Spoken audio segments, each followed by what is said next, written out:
Hey everyone, I hope you have been doing great. This is me Vidushi, and in today's video I would like to teach you the correct usage of is-rm. is-rm का हिंदी मतलब है और इसको state of being verb भी कहते हैं, जिसका मतलब है कि ये स्टेट को बताता है, इस किसी चीज़ की सिचुएशन को डिस्क्राइब करता है, पर इसमें कोई एक्शन इन्वॉल्व नहीं होगा। अगर आप वर्ब के साथ ing यूज़ करेंगे तो ये प्रेजेंट कॉन्टिन्यूस टेंस बन जाएगा, but in this video we are just talking about the basic unit is are am. Hindi meaning है। फॉर एन एग्जाम्पल, मैंने कहा ये सोफ़ा बहुत कंफर्टेबल है, आज बहुत गर्मी है, वो मेरा बहुत अच्छा फ्रेंड है, ये बहुत महंगा है, ये पॉसिबल है, ये पॉसिबल नहीं है। इन सभी सेंटेंसेस को अगर आप थोड़ा क्लोजली एनालाइज करेंगे सो यू विल सी कि इसमें कोई भी एक्शन नहीं है, इसमें वर्ब नहीं है, फिजिकल मोमेंट नहीं है, सिर्फ सिचुएशन को डिस्क्राइब करने के लिए सिर्फ सिचुएशंस को डिस्क्राइब किया गया है। So now let's understand it through some great examples, और इसी में I would like to teach you some vocabulary words as well, ताकि आप ग्रामर और वोकैबुलरी को साथ में पढ़ पाएं। So first let's talk about some affirmative sentences. Let's say you want to say उसका दिमाग खराब हो गया है। इस सेंटेंस में कोई भी एक्शन इन्वॉल्व नहीं है, तो दिमाग खराब होने के लिए इंग्लिश वर्ड एक्सप्रेशन हम यूज़ कर सकते हैं out of mind. He is out of his mind, she is out of her mind, my boss is out of his mind. महंगी के लिए हम वर्ड यूज़ करते हैं एक्सपेंसिव, और इसका ऑपोजिट हो सकता है इनएक्सपेंसिव। तो let's say we go for shopping और आपने कहा वाह this is such a reasonable deal, कितनी अच्छी रीजनेबल डील है, बिल्कुल सस्ता है। So instead of saying it's quite cheap, because cheap मतलब सब स्टैंडर्ड भी हो सकता है, थोड़ा घटिया क्वालिटी का भी हो सकता है, तो आप कह सकते हैं वाह this is so inexpensive, I think we must go for it, we must buy it, this is so inexpensive. Next, मैं बहुत ज़्यादा काम में डूबा हुआ हूँ। तो काम में बहुत ज़्यादा बिजी होने के लिए आप एक्सप्रेशन यूज़ कर सकते हैं up to neck in work. I am up to neck in work. See, इन सभी सेंटेंसेस में कोई वर्ब नहीं है, कोई एक्शन नहीं है, सिर्फ स्टेट बताया गया है, और स्टेट बताने के लिए हम कुछ अच्छे वोकैबुलरी वर्ड्स प्रिपेयर कर रहे हैं। I am word, I am आपको पहले ही पता है, आई एम मतलब मैं हूँ, और up to neck in work मतलब बिल्कुल बहुत ज़्यादा काम में एब्जॉर्ब्ड हूँ। I am up to neck in work.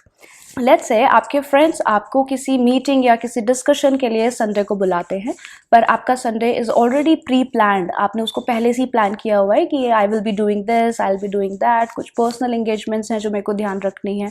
तो इस सिचुएशन को यू बताने के लिए आप सेंटेंस यूज़ कर सकते हैं, I am sorry my Sunday is already pre scheduled, it's already pre-planned, or you could say it is already preoccupied. Preoccupied मतलब पहले से ही occupied है, पहले से ही भरा हुआ है, right? उसमें already I have some another engagements to take care of. So 3 words we are learning. I'm sorry, my Sunday is preoccupied, or it is pre-planned, or it is pre-scheduled. पहले से ही scheduled है. So to say that someone is mad, you could use the word insane, like she's insane, he is insane। और अगर situation के लिए बात करनी है तो हम ही और शी ना यूज़ कर इट यूज़ करेंगे।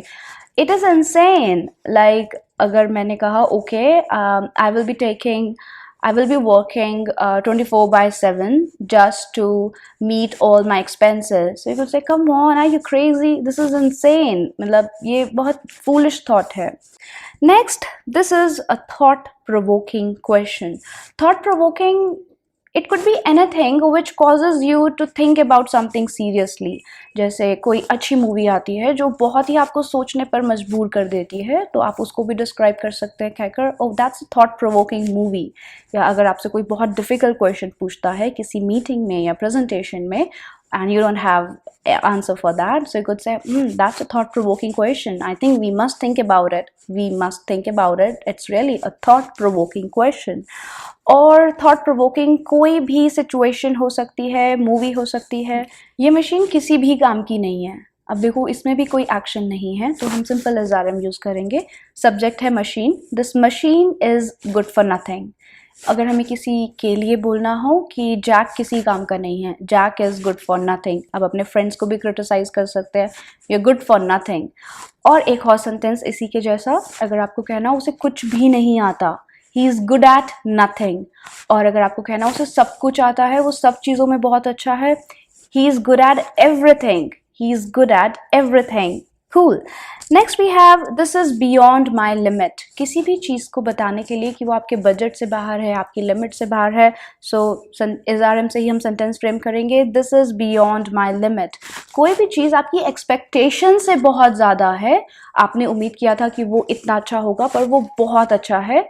So you could just say, this is amazing, much beyond my expectations. Or simply, this is beautiful, this is beyond my expectations.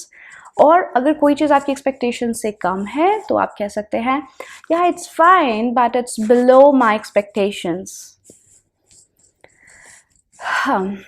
कोई भी चीज़ बहुत पॉसिबल है कि ऐसा हो सकता है तो आप इंग्लिश में कह सकते हैं इट इज़ हाईली पॉसिबल और it is highly likely. Opposite, अगर कोई भी चीज़ पॉसिबल नहीं है, लाइक मैंने कहा हो सकता है बारिश हो, you carry an umbrella with you, no come on it's highly unlikely, ऐसा बिल्कुल होने की पॉसिबिलिटीज़ नहीं है. या मैंने कहा हमारा न्यू मैनेजर शायद जैक होगा, आपने कहा या no I think it's highly unlikely. और अगर आप कहना चाहते हैं कि हाँ ये पॉसिबल है, ऐसा हो सकता है, तो आप कह सकते हैं दिस इज़ हाईली लाइकली, ऐसा होने की बहुत ज़्यादा पॉसिबिलिटीज़ है. Okay, if someone shares a good news with you, you could reply instead of saying, oh wow, you could say, wow, I'm so glad to know. मुझे जानकर बहुत खुशी हुई. So A says, I've got a job. B says, wow, I'm so glad to know. A says, I'm getting married. We could say, great, I'm so glad to know. I'm so happy for you. ये बहुत बड़ा झूठ है. This is a big fat lie. This is a big fat lie. कोई भी, if you want to show your disapproval or you want to show your disagreement with something कि ऐसा हो जाएगा, ऐसा होगा, आपने कहा नहीं, ये बहुत बड़ा झूठ है, ऐसा नहीं होने वाला है. So this is a big fat lie. Okay. मैं बहुत जल्दी में हूँ. मैं हूँ I am in a hurry. जल्दी में हूँ I am in a hurry. मैं अपनी जॉब से बहुत फेडअप हो चुका हूँ. I am so sick and tire of my job. मैं अपनी पुरानी कार से बहुत फेडअप हो चुका हूँ. I am so sick and tire of my old car. मैं तुम्हारे एक्सक्यूजेस सुन सुन के बहुत परेशान हो चुका हूँ. I am so sick and tire of your excuses. Next, okay, let's talk about some negative sentences now. Negative sentences frame करने के लिए इज नॉट बन जाता है isn't, आर नॉट बन जाता है aren't, और एम नॉट रहता है am not. And the interesting fact, इन सभी चीज़ों को इज नॉट, आर नॉट और एम नॉट की जो एब्रीविएशन है, आप उसको एंट भी बोल सकते हैं. अगर आप इंग्लिश मूवीज देखते हैं तो वहाँ पर they don't say he is not my friend, they say he ain't my friend. So next time if you come across this term, please don't get confused. Is not, ain't means, it ain't mean could be is not, are not, am not, and even has not and have not as well. We'll talk about it later on. Okay, तो अगर आपको किसी चीज़ के ऊपर अपना disapproval देना है कि नहीं ये acceptable नहीं है, so this isn't acceptable, this isn't acceptable, ये मेरी problem नहीं है, this isn't my problem. Second sentence, मेरा मूड ठीक नहीं है, हम बाद में बात करते हैं. तो मूड ठीक ना होने के लिए एक बहुत अच्छा इंग्लिश एक्सप्रेशन है राइट फ्रेम ऑफ माइंड. तो इंग्लिश होगी I am not in a right frame of my mind, can we talk later please. I am not in a right frame of my mind, जो मेरे mind का एक right frame है वो भी हिला हुआ है. I am not in a right frame of my mind, so could we talk later. Next we have, it is not my cup of tea. So if you want to talk about, if you want to say that you are very much disinterested in something, आपको उसमें कोई interest नहीं है और neither it appeals to you, आपको वो पसंद ही नहीं है. Let's say आपका फ्रेंड कहता है let's go for trekking, so you could say trekking is not my cup of tea, means I don't enjoy doing that, it's not my cup of tea. इसमें कुछ मुश्किल नहीं है. There is no rocket science in it. Rocket science मतलब कुछ difficult नहीं है. ये इतना ईजी नहीं है. This isn't that easy. ये इतना डिफिकल्ट नहीं है. This isn't that difficult. वो इतना बुरा नहीं है. He isn't that bad. वो इतना अच्छा नहीं है. He isn't that good. Okay, let's move on to interrogative sentences. See, interrogative sentences वो होते हैं जो हिंदी में क्या से स्टार्ट होते हैं. और इंग्लिश हिंदी अगर कोई भी सेंटेंस हिंदी में क्या से स्टार्ट हो रहा है तो इंग्लिश लैंग्वेज में उसकी हेल्पिंग वर्ब सब्जेक्ट को जंप करके फर्स्ट पोजीशन ले लेती है. लाइक मैंने कहा क्या आप संडे को अवेलेबल हैं. So you are available, it's like I am telling you कि आप अवेलेबल हैं. पर अगर इसे क्वेश्चन में कन्वर्ट करना है तो आर सब्जेक्ट को जंप करके फर्स्ट पोजीशन पर आ जाएगा और ये सेंटेंस बन जाएगा are you available on Sunday. या फिर क्या ये आपकी सिस्टर है? Is she your sister? या फिर क्या तुम्हारा दिमाग खराब हो गया है? Are you out of your mind? क्या ये जगह रेंट पर है? Is this place on rent? क्या ये डिस्काउंट पर है? Is it on discount? क्या ये सेल पर है? Is it on cell?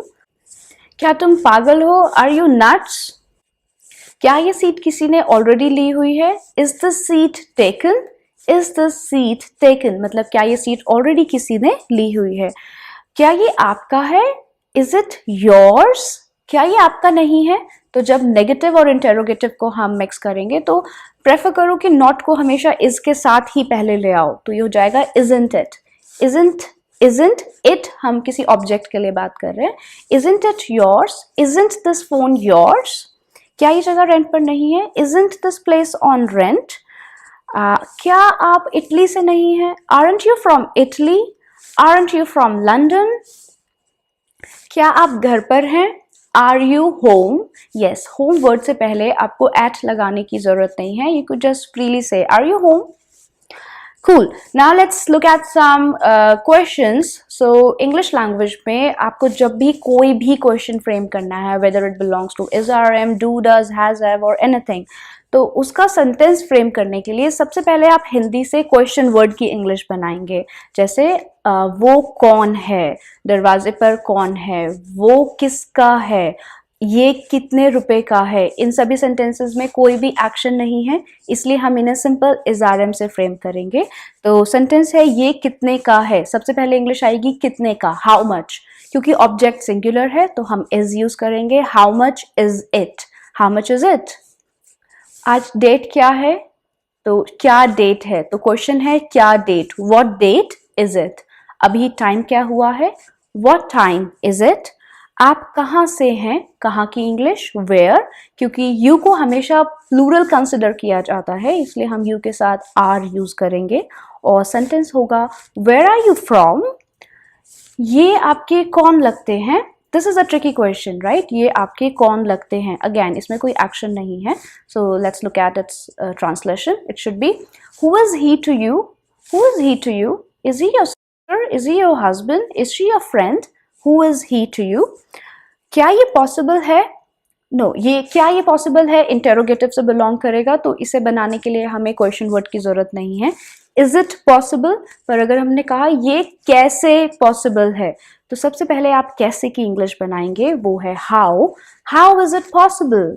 How, it again singular noun को ही यहाँ पर रिफ्लेक्ट कर रहा है, तो how is it possible situation की बात है। How is it possible? तुम्हारा दिन कैसा है? How is your day? आपका ऑफिस कहाँ है? Where is your office located? Food कैसा है? How is the food? Great, so we are done with the list.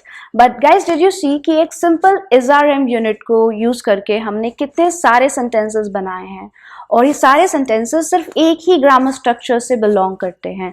So you know one thing, learning English is not difficult, it is you who make it complex by following wrong methods, by not learning the vocabulary in a right way। आप grammar learn कर रहे हैं, pattern wise पढ़ रहे हैं, एक pattern पढ़ रहे हैं, एक यूनिट पढ़ रहे हैं, इज आर एम पढ़ा है तो उसी से बनने वाले सारे सेंटेंसेस को बनाने की कोशिश करें। वोकैबुलरी लर्न कर रहे हैं तो वोकैबुलरी को सेंटेंसेस में लर्न करें। Like if you learn words in sentences it will become easy for you to remember them, to learn them, to retain them. और अगर आप वर्ड्स को यूज इंडिविजुअल लिस्ट बनाकर वर्ड्स यूज लर्न करेंगे कि ये फ्रेजल वर्ब्स हैं, you will not be able to use them, क्योंकि आप उन्हें वर्ड की तरह यूज कर रहे हैं। और लैंग्वेज थॉट्स है, सेंटेंसेस हैं, तो जब भी आप वर्ड्स पढ़ें उन्हें सेंटेंसेस में फ्रेम करके पढ़ें। ग्रामर पढ़ रहे हैं उसको अपनी एवरीडे लाइफ से लिंक करके पढ़ें। ऐसे सेंटेंसेस बनाएं जो आपको एवरीडे लाइफ में रोज चाहिए, राइट। तो guys again to give you a quick summary, इज़ारएम का मतलब होता है कि कोई भी चीज है, इसमें कोई एक्शन इन्वॉल्व नहीं होगा, इसमें सिर्फ चीज़ों का स्टेट बताया जाएगा, सिचुएशन बताई जाएगी। और हमारे पास 4 तरह के कॉमन सेंटेंसेस हैं। अफर्मेटिव, दिस इज गुड, अच्छा नहीं है, दिस इजंट गुड, क्या ये अच्छा है, इज इट गुड, ये कैसा है, हाउ इज इट, राइट तो इन सभी को हम I'll try to make more videos for you following the complete tenses is, RM, was, were, simple present, simple past. So one more thing, if you're just watching to the video and you're not taking notes, I think sooner or later you're gonna forget everything.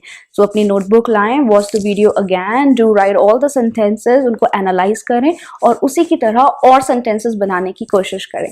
I'll catch you in the next video very soon. Till then, bye bye, take care.